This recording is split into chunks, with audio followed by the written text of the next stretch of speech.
사실 전국 팔도를 다니시느라고 좀 굉장히 바쁘시다고 그래요. 네, 좀 젊은 분들이 요즘 말하기를 힘들어하신다고 해서 맞아요. 저는 사실 놀랐는데 소통에 관해서 강연을 듣고 싶어 하신 분들이 이렇게 전국에 다양하게 계신 줄 몰랐어요. 근데 요즘 그 이 화두가 소통이 그런 화두 중에 하나예요. 네, 말하기를 너무 불편해하시는 분들이 많고, 아니 근데 진짜 맞아요. 네, 요즘 그 콜포비아라 그래서 아주 유명한 연예인들도 전화로 말하는 게 너무 어렵다 이렇게 고백을 하시고 그러잖아요. 얼마 전에 아니, 근데 이게 아이유 씨도 그랬어요. 그러니까요. 이게 진짜 말씀하신 대로 요즘 왜냐하면 이제 텍스트로 문자로 좀 이렇게 서로 의사소통을 많이 하다 보니까 전화로 이야기를 하는 걸 굉장히 좀 힘들어하시는 분들이 많다고 얘기를 좀 들었거든요. 우리가 스마트폰이 세상에 나오고 각자 SNS를 하고 이건 남들과 소통하기 위해서 그런 거잖아요. 그렇죠. 그런데 소통의 도구가 많아지면 많아질수록 우리의 소통은 점점 더 힘들어지는 이 아이러니는 뭔지 모르겠어요. 맞아요. 그래서 네. 태어나서 제일 바쁜 것 같아요. 어떤 강연인지를 뭐 살짝 강연 내용을 좀 얘기를 해주시면 어떤 강연을 좀 하시나요? 예를 들면 이런 거예요. 제가 고등학교부터 어르신들 강의까지 다 다니게 되고 네네. 직장 내에서도 특히 요즘 젊은 세대와 맞아요. 선배 세대 간의 소통이 안 소통이에요. 되는 거예요. 요즘 직장 내에서 회식을 할 때 말이죠. 네네. 이건 제가 실제로 들은 얘기인데 이번 주 금요일에 회식인데 메뉴가 오딱이다 그러셨다는 거예요. 그때부터 다들 오딱 검색해보고 오치 오르는 건 아닐까? 오딱이 어떤 그렇죠. 건지 먹어본 적이 없으니까. 그래서 회식을 앞두고 너무 스트레스를 받는 거예요. 어. 먹어본 적이 없는 메뉴고 그런데 사장님은 좋은 걸 사주고 싶었던 거예요. 그게 이제 보양식으로 좀 많이 그렇죠. 먹죠. 그러니까 네. 우리 직원들이 고생하니까 나는 보양식을 사주고 싶어라고 오딱이라는 메뉴를 결정하셨는데 직원들은 오딱이 뭐지? 오딱을 먹어본 사람 있나? 계속 검색하느라고 일을 못했대. 오딱 다 검색하느라고. 우리가 회식은 왜 하는 거예요? 서로 그렇지. 분위기 즐겁게. 좋아지려고. 예, 그렇죠. 일하는데 도움이 되려고. 근데 회식 메뉴가 결정되는 순간 일하는데 방해가 된 거예요. 그래서 그렇죠. 제가 회식 메뉴는 무조건 직원들에게 맡기셔라. 한 끼는 다른 걸 좀 드셔보셔라. 대표님이. 근데 회식 자체가 주는 또 스트레스가 있을 수 있으니까 진짜 예전에 이제 회식 가면 으쌰 예. 할까요? 그랬는데 한번 시작. 으쌰.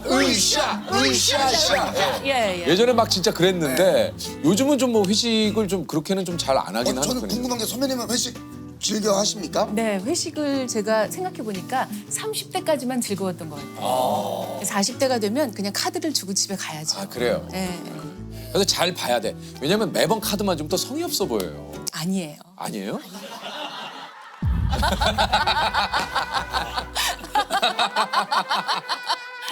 아니 이게 사실 이제 제가 좀 잠깐 소개를 드리자면 이제 89년 KBS에 입사를 하셨고 6시 내 고향을 시작으로 아침마당 인간극장 TV 동화 행복한 세상 TV는 사랑을 싣고 사랑에 이렇게 기억이 나요.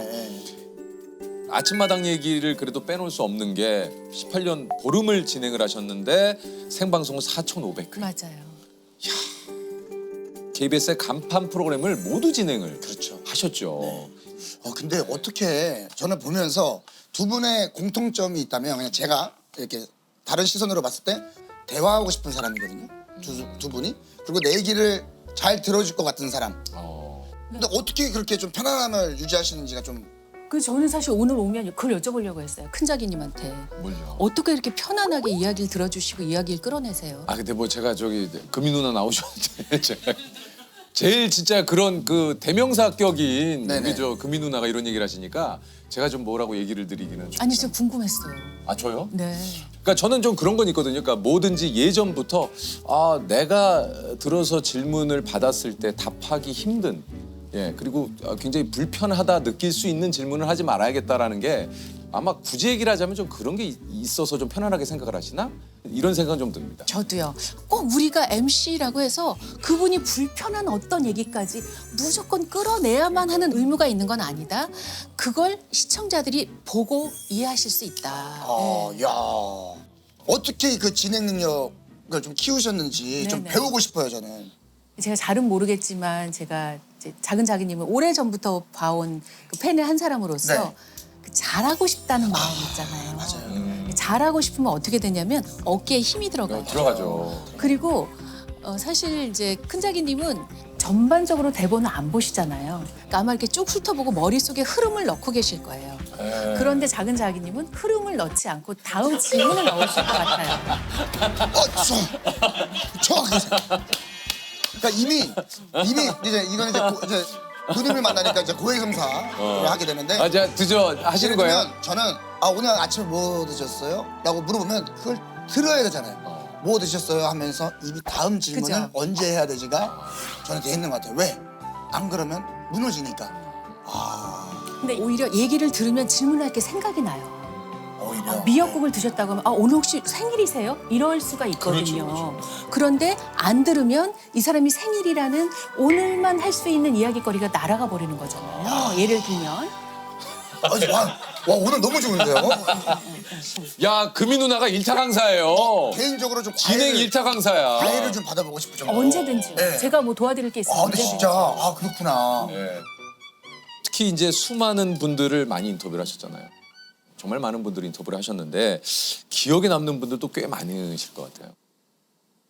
제 인생의 죽비가 되어주신 분들이 계시죠. 계시죠? 네, 정말 인생이 이런 거구나 하는 거. 예를 들면 아침마당은 아니었지만 지선아 사랑해의 주인공 이지선 예. 교수 만나신 적 있으시죠? 만나뵀죠. 만나셨죠? 네네네. 인간극장에 이지선 교수님이 나오셔서 저도 이제 내레이션을 하고 우리가 지금 당장의 모습은 내 상황 보이는 상황들은 암울하고 절망적일지라도 꽤 괜찮은 해피엔딩이 우리 인생 앞에 있을 것이다. 그런 기대감. 그렇게 정말 뜻하지 않은 인생의 고비를 만났을 때 그걸 받아들이고 저는 그게 어른이라고 생각하거든요. 받아들이고 그 받아들이는 모습을 통해서 우리는 용기를 얻게 되는 거거든요. 그래서 저는 그런 분들이 제 인생의 죽비가 되어주셔서 인생이 그리 크게 불평, 불만을 늘어놓을 만한 일도 아니고 그리 괴롭지만도 않고 누가 이런 얘기 하더라고요. 인생은 너무나 남루한 것이어서 가끔 좋아하는 사람들과 맛있는 음식을 먹으며 괜찮은 대화를 나누는 순간이 있지 않다면 우리는 견딜 수 없다. 자기야 좀 적어 이런 거 적자. 아니 근데 이거는 인생이 남루하여. 뭐야 그다음 뭐예요? 남루하여도 우리가 예. 맛집을 갑니까? 절반은 알아주셨어요. 예. 맞아요. 아니 그 사실 라디오를 또 진행을 또 하고 계시지 않습니까? 이게 사실 사랑하기 좋은 날을 진행을 하셨는데 이게 2007년부터 그렇습니다. 제가 뭘 하다 보면 좀 오래 하게 돼서 아직 안 해봤지만 결혼을 해도 오래 갈 것 같긴 해요. 안 해봐서 모르겠지만. 중간중간 또 그 조크. 예. 이거 싱글 데디 혼자서 아들을 키우는 아빠가 사연을 보내신 적이 있어요. 오늘은 제 생일입니다. 저는 혼자서 아들 하나를 키우며 열심히 잘 키우고 싶었는데 오늘 낮에 아이 학교 담임 선생님으로부터 전화를 받았습니다. 아이가 학교에서 말썽을 부렸다고 학교를 한번 오셨으면 좋겠다고 하시더라고요. 오늘 제 생일인데 원래는 집에 일찍 들어가서 아이랑 미역국 끓여서 맛있게 먹으려고 했는데 너무 속상하고 내가 좋은 아빠가 아닌가 보다. 아니면 나 혼자 키워서 부족한가? 여러 가지 생각이 들어 집으로 올라가는 아파트 앞 벤치에 앉아서 방송을 듣다가 사연을 보냅니다. 이렇게 글을 쓰셨어요. 그래서 제가 일단 생일 축하합니다. 아빠가 태어나셨으니까 사랑하는 아들도 태어난 거잖아요. 생일 축하합니다. 그리고 세 가지만 생각해 보시면 좋겠어요. 내가 좋은 아빠인 이유. 저는 이미 하나는 알겠어요. 보통 그런 연락을 받으면 바로 아들한테 그쵸. 왜 그랬는지 뭐 알아본다든지 무슨 일이냐 도대체. 바로 그랬을 텐데 아이가 상처받을까 봐 고민을 하시잖아요. 배려를 해주시는 좋은 아빠입니다. 맞네. 저는 한 가지는 찾았으니까요. 나머지 두 가지는 스스로 찾으세요. 되도록이면 오늘이 가기 전에. 그리고 빨리 들어가세요. 생일 축하합니다. 이렇게 말씀드렸어요. 야 이거 뭐 박수가 절로 나오네요. 야. 우리 조셉 같으면 아버지 예. 파이팅입니다. 예. 자 음악 틀어드릴게요. 자 부석순의 파이팅 해야지. 파이팅. 해야지. 파이팅! 해야지. 아드님과 함께 릴스 한번 찍어보세요. 자, 렛츠고 파이타임. 이런 위로도 좋아요. 그럼요. Let's go 파이팅. 저였다면 이 대답은 못했을 것 같아요. 솔직히 이건 진짜 이금희 누나니까 하는 거예요. 그러니까 이 얘기를 들으시는 순간 그 아버님께서 얼마나 마음이 또 싹 좀 가라앉으시면서 힘이 나시겠어요. 아 진짜 그런 생각이 드네요. 그래서 제가 라디오 DJ석에 앉아서 할 일은 그건 것 같아요. 도움이 된다면 아니 근데 좋겠어요. 그럴 것 같아요. 그렇기 때문에 우리 이금희 선배님께 사연을 보내는 것 같아요. 그 이야기를 들어주시니까. 사실 오늘 여기 이곳에도 한 통의 좀 사연이 좀 도착을 했다고 해요. 요걸 한번 좀 예. 엽서가 정말 오랜만이네요. 이거 진짜 오랜만이죠. 요거를 한번 좀 직접 한번 좀 읽어주세요. 네네. 글씨를 정말 예쁘게 쓰는 분이시네요. 요즘 이렇게 글씨 잘 쓰는 분이 많지 않거든요. 마음이 정말 예쁜 분인 것 같아요. 벌써 예. 달라요. 엽서가 오랜만에 와서 읽어보겠습니다. 좋습니다. 유독 따뜻한 아침 햇살이 저를 반겨주는 오늘이네요. 누나 안녕하세요. 저는 평소 누나의 라디오를 들으면서 어떤 날은 함께 웃고 어떤 날은 함께 울기도 하는 하루하루를 그래도 신나게 살아가고 있는 마포에 사는 42살 4호선 2번 출구 조세호라고 합니다. 누나라고 해도 될지 조심스럽지만 오늘은 용기 내어 누나라고 해보고 싶어요. 요즘 제게는 약간의 고민이 있어요. 어렸을 적부터 누구보다 관심받기 좋아하는 저는 사람들과도 어울리길 좋아하다 보니 그저 잘 보이고 싶은 마음에 예스맨이 되어 있습니다.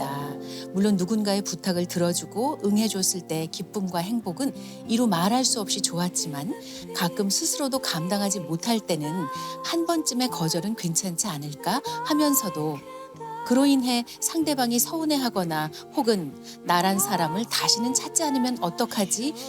라는 생각에 힘에 부치지만 다시 예스맨이 되기도 하네요. 누나는 어떠실까 궁금해요. 항상 따뜻한 미소로 반갑게 맞이해 주시는 누나도 거절을 하실까? 누군가의 이야기를 다 받아주시지 않을까 하고요. 모두에게 잘 보이고 싶은 저 괜찮은 건지 그리고 상대방이 상처받지 않는 거절이 있을지 여쭤보고 싶네요. 아직은 어른이라기에는 조금 더 소년에 가까운 세호가 금희 누나에게 네. 잘 쓰셨네. 잘 썼습니까? 정말 잘 쓰셨어요. 잘 썼죠. 정말 예. 잘 쓰셨어요. 잘 썼어요. 네, 예. 고맙습니다. 거절을 못하는 병에 저도 한때 걸린 적이 있었어요. 그러세요? 저 같은 경우는 약간의 좀 기술적인 거절을 하는 편이에요. 네. 하나는 시차를 두고 거절을 해요. 전화로 연락이 오잖아요. 그럼 바로 거절을 하면 뭐야 생각도 안 해보고 그렇죠, 이럴 수 그렇죠. 있잖아요. 그럴 수 있죠. 아, 네, 감사합니다. 언제까지 말씀드리면 될까요? 시간을 벌어요. 네네. 보통 그러면 다음 날까지 연락해달라고 하는 그렇죠. 경우가 많아요. 그럼 그 다음 날 오전 11시 정도 이제 아침 업무 어느 정도 하고 점심 먹으러 가기 직전 이런 정도의 시간에 안녕하세요. 누구입니다. 어제 제안해 주신 내용 검토해 보았는데 일정이 맞지 않습니다. 정말 죄송합니다. 다음에 좋은 기회에 또 뵙도록 해요. 그 행사가 잘 되기를 기원합니다. 그럼 점심 맛있게 드세요. 이렇게 이게 아유 뭐 그래서- 거절의 정석이네요. 네. 그리고 이제 제일 이런 분들이 저도 걱정했던 것이 뭐냐면 그 사람과 관계가 단절되지 않을까? 그러니까 그게. 근데 죄송한데 그렇게 단절될 관계라면 지금 단절되는 게 나아요. 네네네. 저도 요겁니다. 그쵸. 그렇게 해서 단절될 관계라면은 지금 단절되는 게 나아요. 그러니까 늘 그런 얘기를 많이 하거든요. 감당할 수 있는 것들을 모두 네가 감당하려고 하지 말아라. 근데 이 지인의 입장에서는 걱정이 되기도 좀 하죠. 예, 걱정이 그러니까 좀 되기도 해요. 지금 받아들이는 부탁의 절반만 받아들여요. 그러니까. 네. 제가 절반은 그렇게 해보겠습니다. 거절하세요. 아니면 전화를 나한테 넘겨. 내가 거절해줄게. 그러면 또 분명히 저한테 수수료 얘기를 하실 것 같아서 제가. 예. 건당 200원씩만 줘요. 예. 거절 못 하실 것 같은데. 저는 근데 저도 참 거절 못하는 성격이긴 한데 이 또 방송 일을 하고 뭐 이렇게 사회생활을 하다 보니까 오히려 이것을 확실하게 해야 상대방과의 관계가 오히려 오래 유지가 된다. 되는 건 된다, 안 되는 건 안 된다. 빨리 얘기해 주자. 그래서 저는 결정을 되도록이면 좀 굉장히 빨리 하는 편이고 말씀하신 대로 저는 그 똑같은 생각을 좀 갖고 있어요. 만약에 이 부탁을 내가 정중하게 거절을 했는데도 그 사람이 나에 대해서 이 사람 좀 그러네 라는 생각을 가졌다면 오히려 그런 관계는 지금 끝내는 게 낫다. 저는 그렇게 좀 거절을 하는 편입니다. 제가 기억에 남는 거절이 한 번 있긴 하거든요. 제가 약간 조금 스스로도 좀 그냥 좀 화가 났다기보다는 조금이라도 저도 이제 뭐 어떤 일 때문에 스트레스 받는 상황에서 어느 분이 같이 식사를 하자고 하시는 거여서 그분과의 식사는 제가 이제 오케이. 그래서 예 알겠습니다. 했는데 그날 누가 오냐면요 하면서 제가 모르는 다른 분들 이야기를 딱 하시기 시작하는데 평소였으면은 아, 네 알겠습니다. 근데 그날은 이미 저도 뭐 다른 것 때문에 저 죄송한데 이제 대표님하고 식사는 오케이지만 새로운 분들까지 오시면 저는 그거는 좀 제가 감당하기 힘들 것 같아서 그분들과의 식사는 조금 저는 힘들 것 같습니다. 했더니 아, 세호 씨 되게 사람들하고 잘 어울리잖아요.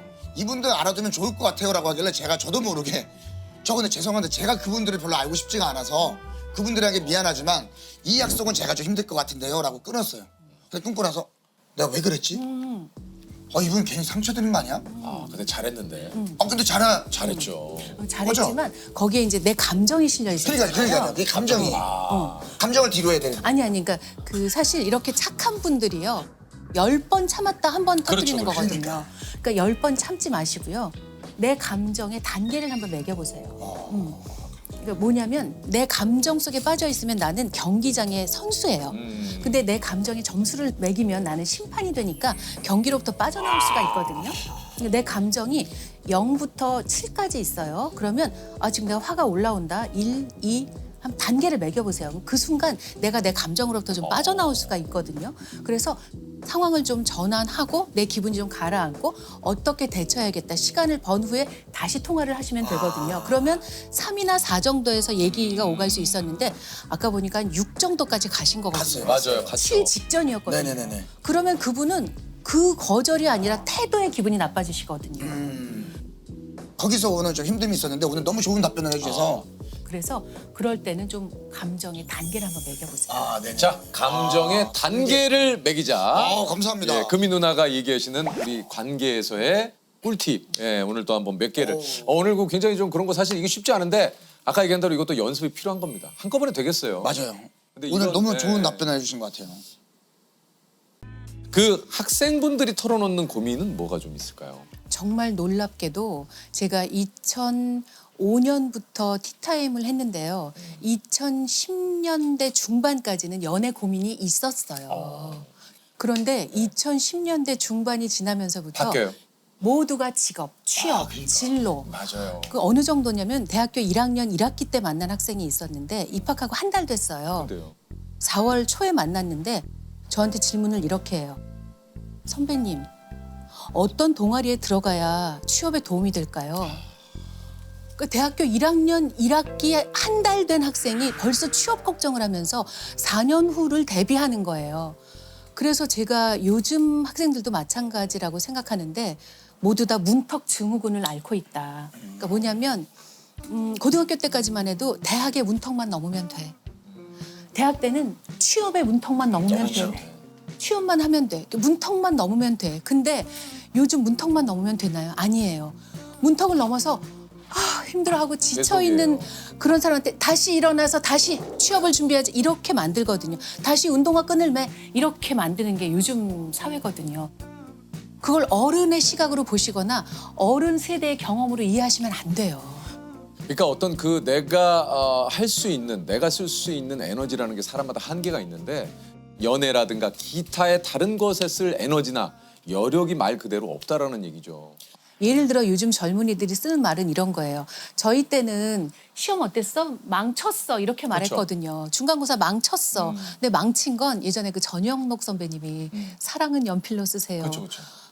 망친 건 지우개로 지우고 다시 쓰면 되거든요. 근데 요즘은 망쳤어라고 말하는 사람이 없고요. 그럼 뭐라고 얘기를 합니까? 망했어. 망했어 많이. 네, 맞아요. 다 망했어라고 하는데요. 자, 망한 건 우리가 사업이 망하다, 복구가 불가능하다 하는 경우에 쓰는 말이거든요. 근데 사실 중간고사 한번 잘못 본 건 인생에 그렇게까지 큰일은 아니고 기말고사에 좀 더 보완을 하거나 하면 되거든요. 근데 심정적으로 벌써 시험 한번 잘못 보는 게 망했다. 망했다. 그러니까 내 인생 망했다. 내 인생 망했다로 직결이 되거든요. 그러니까 어른들이 그걸 좀 아셨으면 네, 좋겠어요. 정말 시간은 금이다라는 얘기가 딱. 네, 시간은 금이다. 여기네요. 함께 보낸 오늘의 시간은 진짜 금이다. 오늘 좋다. 괜찮습니까? 오늘 이 시간은 금이다. 예. 예. 그래서 저희 로고송 중에 하나가 이금 이 순간 이금 여기 금이 그렇습니다. 네. 근데 혹시 그 오늘을 산다는 건 뭡니까? 오늘을 산다는 건 지금의 나에 충실한 것. 우리가 참 이게 중요하거든요. 오늘의 나를 산다. 근데 사실 우리가 그렇지 않은 경우가 많아요. 그럴 때 저는 늘 드리는 말씀이 움직이세요. 그냥 지금의 내가 할 수 있는 걸 하세요. 맞아요. 내가 할 수 없는 것 때문에 보통 괴롭거든요. 근데 내가 할 수 있는 걸 하면 예를 들어서 그냥 일어나서 청소를 하세요. 맞아요. 그러면 땀이 나잖아요. 땀이 나면 샤워를 하게 되고 딱 나왔을 때 깨끗해진 내 방을 보면 기분이 좀 좋아지거든요. 맞아요. 그래서 그냥 오늘의 나를 산다는 것, 지금의 나를 산다는 건 지금 내가 할 수 있는 무엇을 하는 것인 것 같아요.